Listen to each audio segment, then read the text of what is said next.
Good evening. Late in this day, 9:23. Finally got it to act right. So let's get right to it. Now we're talking about 10-3 week. And basically, we're going to talk about the diagram here. This is pertaining to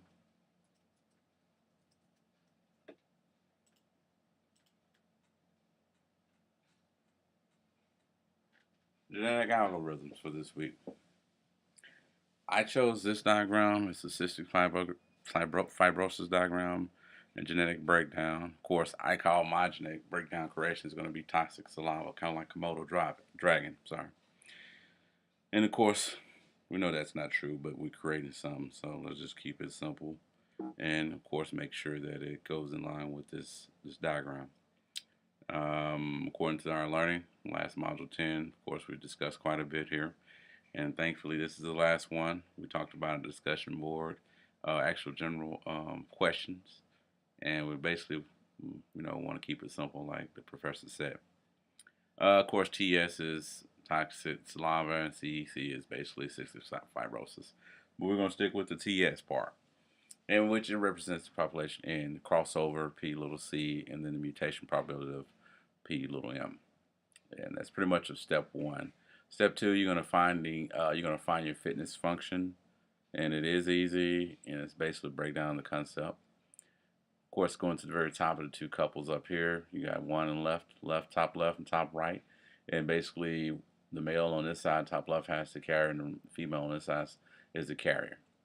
And as it breaks down into the children and stuff like that, you have one out of each set of offsprings. And one litter is four, and the other litter is four as well. So you got two out of the four, or I should say three or more. Two out of each set of offspring has the TS, and they carry that gene. And then it goes down further, which means that we're stepping into the realm of out of the fitness portion and going to step three with the populations of N chromosomes. And of course, that's where it becomes stochastic, and the output is in random. Stuff happens. So between step four, start the calculation of the fitness, and each single chromosome or individual chromosome breaks down to that formula there. And so step 5, 6, 7, 8, and 9, 10 basically has taken process pretty much at starting at step 3 and 4. So with that being said, offsprings to possibly inherit the TS genes are the ones that's going to be basically at the end. And this is an iterative process. Ultimately, what they're wanting to do when they do genes and chromosomes or whatnot, is they're going to create the super gene. And when you create the super gene, that's when you want to halt. There's no reason to create any further. That gene is to the superb of everything, just like discussed in the book, with the O's and ones representing on and off as far as the GA algorithm.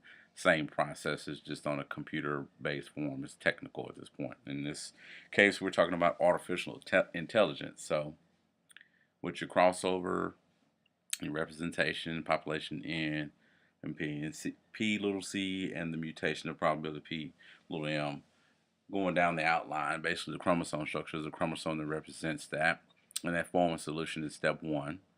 And then, of course, next outline bullet, the fitness function is step 2 and 3. That's pretty much how I summed it up. And then, of course, for the sample evaluation of a particular chromosome, step 4, all the way to 10. And then that, again, completes the entire purest gene, or I should say GA algorithm, genetic algorithm process in dealing with the chromosome and creating, and of course, getting the functions, and then, of course, getting the evaluations.